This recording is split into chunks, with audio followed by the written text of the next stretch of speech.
The Shadows on the Wall by Mary E. Wilkins Freeman. "Henry had words with Edward in the study the night before Edward died," said Caroline Glynn. She spoke not with acrimony, but with grave severity. Rebecca Ann Glynn gasped by way of assent. She sat in a wide flounce of black silk in the corner of the sofa, and rolled terrified eyes from her sister Caroline to her sister Mrs. Stephen Brigham, who had been Emma Glynn, the one beauty of the family. The latter was beautiful still, with a large, splendid, full-blown beauty. She filled a great rocking-chair with her superb bulk of femininity, and swayed gently back and forth, her black silks whispering and her black frills fluttering. Even the shock of death, for her brother Edward lay dead in the house, could not disturb her outward serenity of demeanor. But even her expression of masterly placidity changed before her sister Caroline's announcement, and her sister Rebecca Ann's gasp of terror and distress in response. "I think Henry might have controlled his temper when poor Edward was so near his end," she said with an asperity which disturbed slightly the roseate curves of her beautiful mouth. "Of course he did not know," murmured Rebecca Ann in a faint tone. "Of course he did not know it," said Caroline quickly. She turned on her sister with a strange, sharp look of suspicion. Then she shrank as if from the other's possible answer. Rebecca gasped again. The married sister, Mrs. Emma Brigham, was now sitting up straight in her chair. She had ceased rocking and was eyeing them both intently, with a sudden accentuation of family likeness in her face. "What do you mean?" she said impartially to them both. Then she too seemed to shrink before a possible answer. She even laughed an evasive sort of laugh. "Nobody means anything," said Caroline firmly. She rose and crossed the room toward the door with grim decisiveness. "Where are you going?" asked Mrs. Brigham. "I have something to see to," replied Caroline, and the others at once knew by her tone that she had some solemn and sad duty to perform in the chamber of death. "Oh," said Mrs. Brigham. After the door had closed behind Caroline, she turned to Rebecca. "Did Henry have many words with him?" she asked. "They were talking very loud," replied Rebecca evasively. Mrs. Brigham looked at her. She had not resumed rocking. She still sat up straight, with a slight knitting of intensity on her fair forehead between the pretty rippling curves of her auburn hair. "Did you ever hear anything?" she asked in a low voice, with a glance toward the door. "I was just across the hall in the south parlor, and that door was open and this door ajar," replied Rebecca with a slight flush. "Then you must have." "I couldn't help it." "Everything?" "Most of it." "What was it?" "The old story." "I suppose Henry was mad, as he always was, because Edward was living on here for nothing, when he had wasted all the money father left him." Rebecca nodded with a fearful glance at the door. When Emma spoke again, her voice was still more hushed. "I know how he felt," said she. "It must have looked as if Edward was living at his expense, but he wasn't." "No, he wasn't." "And Edward had a right here according to the terms of father's will, and Henry ought to have remembered it." "Yes, he ought." "Did he say hard things?" "Pretty hard, from what I heard." "What?" "I heard him tell Edward that he had no business here at all, and he thought he had better go away." "What did Edward say?" "That he would stay here as long as he lived, and afterward, too, if he was a mind to, and he would like to see Henry get him out, and then—" "What?" "Then he laughed." "What did Henry say?" "I didn't hear him say anything, but—" "But what?" "I saw him when he came out of this room." "He looked mad?" "You've seen him when he looked so." Emma nodded. The expression of horror on her face had deepened. "Do you remember that time he killed the cat because she had scratched him?" "Yes, don't." Then Caroline re-entered the room. She went up to the stove, in which a wood fire was burning. It was a cold, gloomy day of fall, and she warmed her hands, which were reddened from recent washing in cold water. Mrs. Brigham looked at her and hesitated. She glanced at the door, which was still ajar. It did not easily shut, being still swollen with the damp weather of the summer. She rose and pushed it together with a sharp thud, which jarred the house. Rebecca started painfully with a half exclamation. Caroline looked at her disapprovingly. "It is time you controlled your nerves, Rebecca," she said. Mrs. Brigham returned from the closed door, said imperiously that it ought to be fixed. It shut so hard. "It will shrink enough after we have had the fire a few days," replied Caroline. "I think Henry ought to be ashamed of himself for talking as he did to Edward," said Mrs. Brigham abruptly, but in an almost inaudible voice. "Hush," said Caroline, with a glance of actual fear at the closed door. "Nobody can hear with the door shut. I say again, I think Henry ought to be ashamed of himself. I shouldn't think he'd ever get over it, having words with poor Edward the very night before he died. Edward was enough sight better disposition than Henry, with all his faults." "I never heard him speak a cross word, unless he spoke cross to Henry that last night. I don't know but he did from what Rebecca overheard." "Not so much cross as sort of soft and sweet and aggravating," sniffed Rebecca. "What do you think really ailed Edward?" asked Emma in hardly more than a whisper. She did not look at her sister. "I know you said that he had terrible pains in his stomach and had spasms, but what do you think made him have them?" "Henry called it gastric trouble. You know Edward has always had dyspepsia." Mrs. Brigham hesitated a moment. "Was there any talk of an examination?" said she. Then Caroline turned on her fiercely. "No," said she in a terrible voice, "no." The three sisters' souls seemed to meet on one common ground of terrified understanding through their eyes. The old-fashioned latch of the door was heard to rattle, and a push from without made the door shake ineffectually. "It's Henry," Rebecca sighed rather than whispered.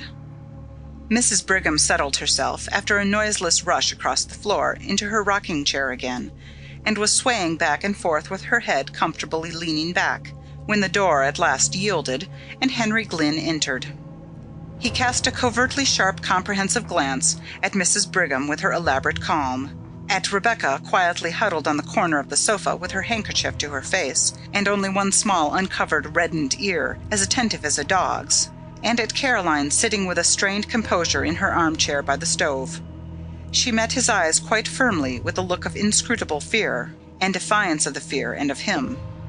Henry Glynn looked more like this sister than the others. Both had the same hard delicacy of form and aquilinity of feature. They confronted each other with the pitiless immovability of two statues in whose marble lineaments emotions were fixed for all eternity. Then Henry Glynn smiled, and the smile transformed his face. He looked suddenly years younger, and an almost boyish recklessness appeared in his face. He flung himself into a chair with a gesture which was bewildering from its incongruity with his general appearance. He leaned his head back, flung one leg over the other, and looked laughingly at Mrs. Brigham. "I declare, Emma, you grow younger every year," he said. She flushed a little, and her placid mouth widened at the corners. She was susceptible to praise. "Our thoughts today ought to belong to the one of us who will never grow older," said Caroline in a hard voice. Henry looked at her, still smiling. "Of course, we none of us forget that," said he in a deep, gentle voice. "But we have to speak to the living, Caroline, and I have not seen Emma for a long time, and the living are as dear as the dead." "Not to me," said Caroline. She rose and went abruptly out of the room again. Rebecca also rose and hurried after her, sobbing loudly. Henry looked slowly after them. "Caroline is completely unstrung," said he. Mrs. Brigham rocked. A confidence in him inspired by his manner was stealing over her. Out of that confidence she spoke quite easily and naturally. "His death was very sudden," said she. Henry's eyelids quivered slightly, but his gaze was unswerving. "Yes," said he, "it was very sudden. He was sick only a few hours." "What did you call it?" "Gastric." "You did not think of an examination?" "There was no need. I am perfectly certain as to the cause of his death." Suddenly Mrs. Brigham felt a creep as of some live horror over her very soul. Her flesh prickled with cold before an inflection of his voice. She rose, tottering on weak knees. "Where are you going?" asked Henry in a strange, breathless voice. Mrs. Brigham said something incoherent about some sewing which she had to do, some black for the funeral, and was out of the room. She went up to the front chamber which she occupied. Caroline was there. She went close to her and took her hands, and the two sisters looked at each other. "Don't speak, don't. I won't have it," said Caroline finally in an awful whisper. "I won't," replied Emma. That afternoon the three sisters were in the study. Mrs. Brigham was hemming some black material. At last she laid her work on her lap. "It's no use. I cannot see to sew another stitch until we have a light," said she. Caroline, who was writing some letters at the table, turned to Rebecca in her usual place on the sofa. "Rebecca, you had better get a lamp," she said. Rebecca started up. Even in the dusk her face showed her agitation. "It doesn't seem to me that we need a lamp quite yet," she said in a piteous, pleading voice like a child's. "Yes, we do," returned Mrs. Brigham peremptorily. "I can't see to sew another stitch." Rebecca rose and left the room. Presently she entered with a lamp. She set it on the table, an old-fashioned card table, which was placed against the opposite wall from the window. That opposite wall was taken up with 3 doors. The one small space was occupied by the table. "What have you put that lamp over there for?" asked Mrs. Brigham, with more of impatience than her voice usually revealed. "Why didn't you set it in the hall and have done with it? Neither Caroline nor I can see if it is on that table." "I thought perhaps you would move," replied Rebecca hoarsely. "If I do move, we can't both sit at that table. Caroline has her paper all spread around. Why don't you set the lamp on the study table in the middle of the room? Then we can both see." Rebecca hesitated. Her face was very pale. She looked with an appeal that was fairly agonizing at her sister Caroline. "Why don't you put the lamp on this table as she says?" asked Caroline almost fiercely. "Why do you act so, Rebecca?" Rebecca took the lamp and set it on the table in the middle of the room without another word. Then she seated herself on the sofa and placed a hand over her eyes as if to shade them, and remained so. "Does the light hurt your eyes, and is that the reason why you didn't want the lamp?"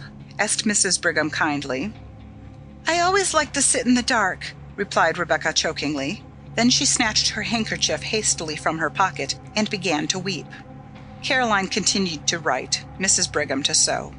Suddenly Mrs. Brigham, as she sewed, glanced at the opposite wall. The glance became a steady stare. She looked intently, her work suspended in her hands. Then she looked away again and took a few more stitches. Then she looked again, and again turned to her task. At last she laid her work in her lap and stared concentratedly. She looked from the wall round the room, taking note of the various objects. Then she turned to her sisters. "What is that?" said she. "What?" asked Caroline harshly. "That strange shadow on the wall," replied Mrs. Brigham. Rebecca sat with her face hidden. Caroline dipped her pen in the inkstand. "Why don't you turn around and look?" asked Mrs. Brigham in a wondering and somewhat aggrieved way. "I am in a hurry to finish this letter," replied Caroline shortly. Mrs. Brigham rose, her work slipping to the floor, and began walking around the room, moving various articles of furniture, with her eyes on the shadow. Then suddenly she shrieked out, "Look! Look at this awful shadow! What is it? Caroline, look! Look! Rebecca, look! What is it?" All Mrs. Brigham's triumphant placidity was gone. Her handsome face was livid with horror. She stood stiffly pointing at the shadow. Then, after a shuddering glance at the wall, Rebecca burst out in a wild wail. "Oh, Caroline, there it is again! There it is again!" "Caroline Glynn, you look!" said Mrs. Brigham. "Look! What is that dreadful shadow?" Caroline rose, turned, and stood confronting the wall.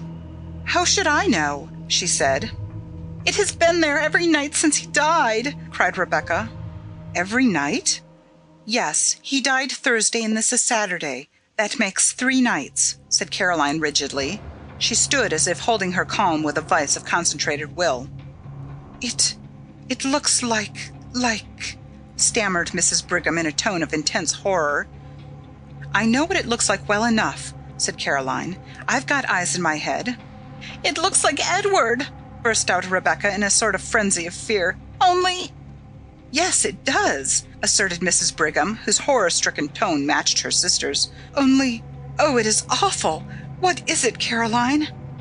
"I ask you again, how should I know?" replied Caroline. "I see it there like you. How should I know any more than you?" "It must be something in the room," said Mrs. Brigham, staring wildly around. "We moved everything in the room the first night it came," said Rebecca. "It is not anything in the room."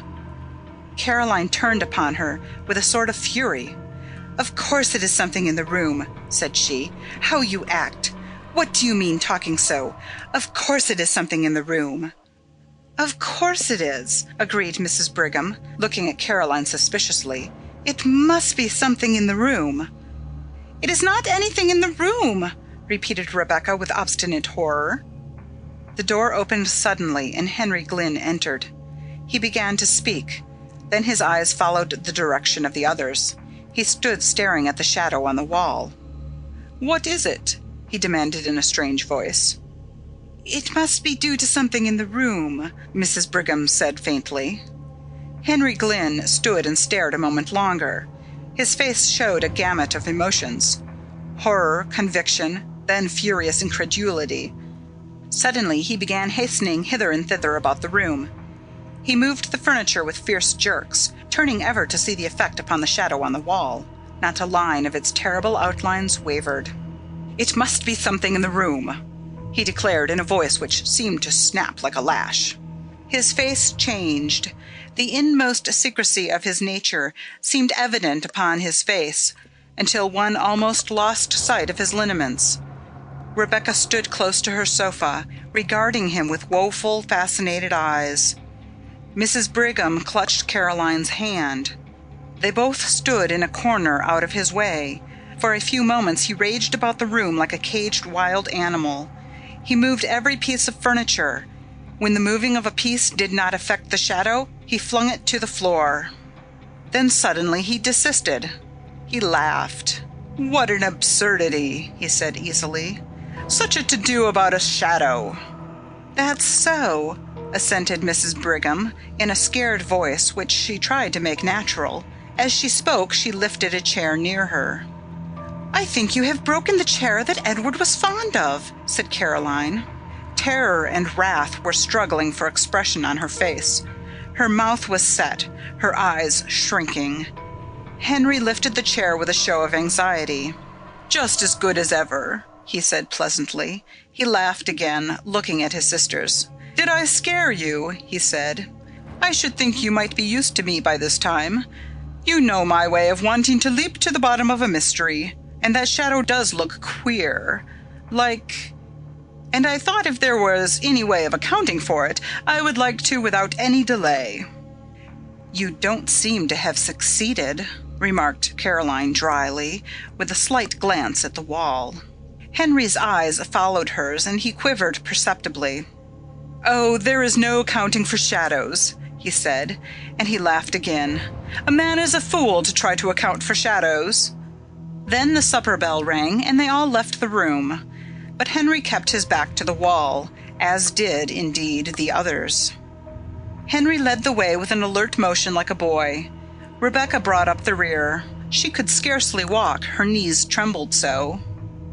"I can't sit in that room again this evening," she whispered to Caroline after supper. "Very well, we will sit in the south room," replied Caroline. "I think we will sit in the south parlor," she said aloud. "It isn't as damp as the study, and I have a cold." So they all sat in the south room with their sewing. Henry read the newspaper, his chair drawn close to the lamp on the table. About 9 o'clock he rose abruptly and crossed the hall to the study. The three sisters looked at one another. Mrs. Brigham rose, folded her rustling skirts compactly around her, and began tiptoeing toward the door. "What are you going to do?" inquired Rebecca agitatedly. "I am going to see what he is about," replied Mrs. Brigham cautiously. As she spoke, she pointed to the study door across the hall. It was ajar. Henry had striven to pull it together behind him, but it had somehow swollen beyond the limit with curious speed. It was still ajar, and a streak of light showed from top to bottom. Mrs. Brigham folded her skirts so tightly that her bulk with its swelling curves was revealed in a black silk sheath, and she went with a slow toddle across the hall to the study door. She stood there, her eye at the crack. In the south room, Rebecca stopped sewing and sat watching with dilated eyes. Caroline sewed steadily. What Mrs. Brigham, standing at the crack in the study door, saw was this. Henry Glynn, evidently reasoning that the source of the strange shadow must be between the table on which the lamp stood and the wall, was making systematic passes and thrusts with an old sword, which had belonged to his father, all over and through the intervening space. Not an inch was left unpierced. He seemed to have divided the space into mathematical sections. He brandished the sword with a sort of cold fury and calculation. The blade gave out flashes of light. The shadow remained unmoved. Mrs. Brigham, watching, felt herself cold with horror. Finally, Henry ceased and stood with the sword in hand and raised as if to strike, surveying the shadow on the wall threateningly. Mrs. Brigham toddled back across the hall and shut the south room door behind her before she related what she had seen. "He looked like a demon," she said again. "Have you got any of that old wine in the house, Caroline?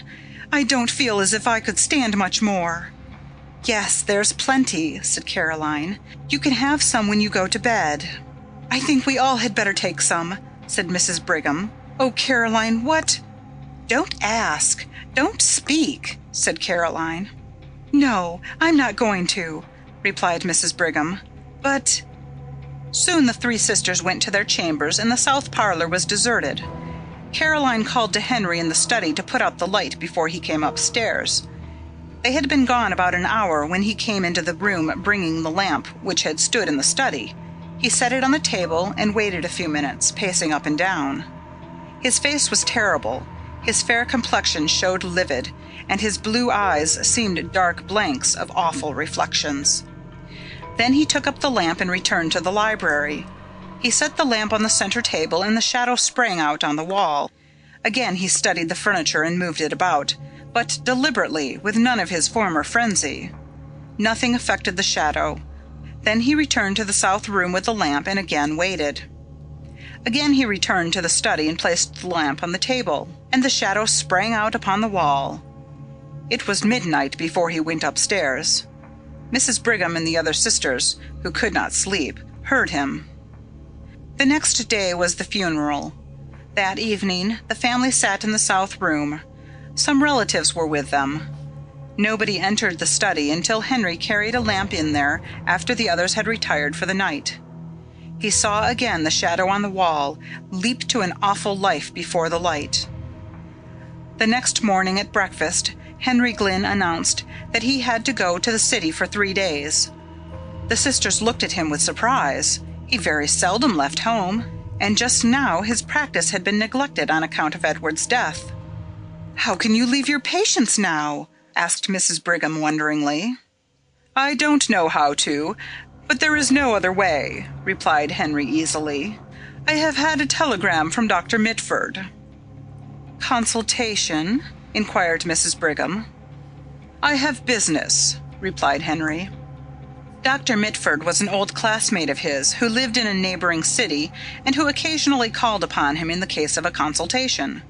After he had gone, Mrs. Brigham said to Caroline that, after all, Henry had not said that he was going to consult with Dr. Mitford, and she thought it very strange. "Everything is very strange," said Rebecca with a shudder. "What do you mean?" inquired Caroline. "Nothing," replied Rebecca. Nobody entered the study that day, nor the next. The third day Henry was expected home, but he did not arrive, and the last train from the city had come.